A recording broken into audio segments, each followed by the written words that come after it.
Think about how many decisions you make every day. You simply process it as you go through your day. You get up and you must immediately think about, what are your priorities going to be? How am I going to start my day? What should I eat? Should I exercise? Should I spend time with God? What will I wear? How is Waze telling me that I should get to work, and should I trust it? How should I respond to those people at my job? And should I wear a mask? And then we're met with the tons of decisions that we make in our roles every day. As we've gone through this season of COVID, I've told many people that the decision-making process has been made so much more confusing because of the simplest processes that we once made without even thinking now must be made with the most intricate detail and thought. We could even say that life in itself could be classified as a series of decisions. A flow chart, if you will, a never-ending series of forks in the road that require our attention and our ability to make confident decisions. It could be discouraging, or it could be seen as an exciting adventure. Well, here's some great news for all of us today. If you have a relationship with Christ, then you have a whole new perspective in this process of life.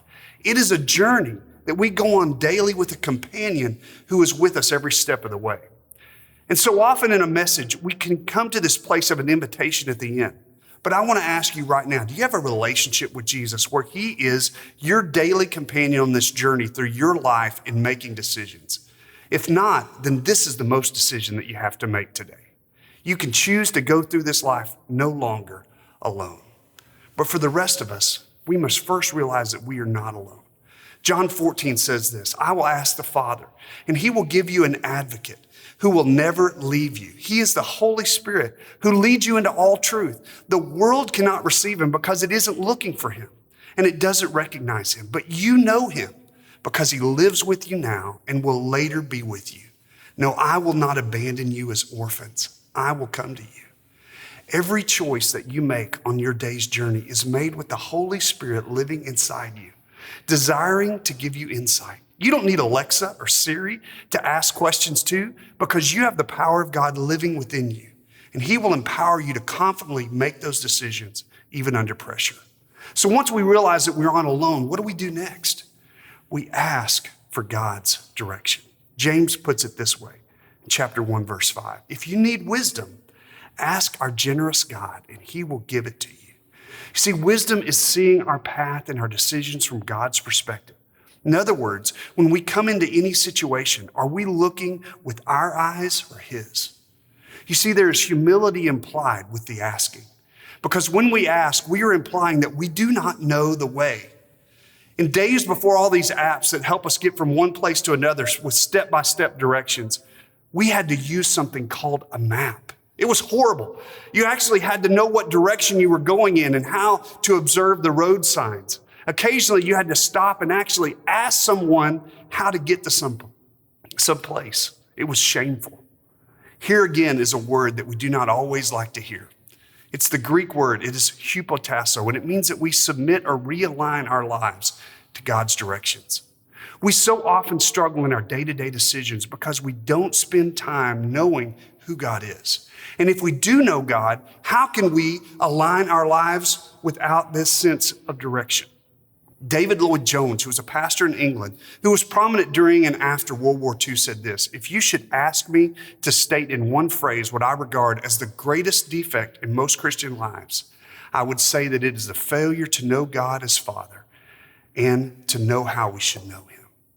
Proverbs 9, Solomon says, the fear of the Lord is the foundation of wisdom. Knowledge of the Holy One results in good judgment.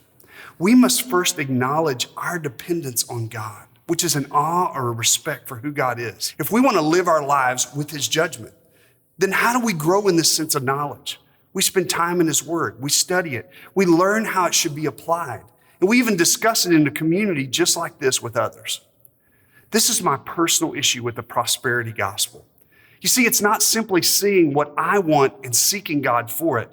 No, it's doing the hard work of knowing God well and dying to my own desires and submitting my ways to his ways.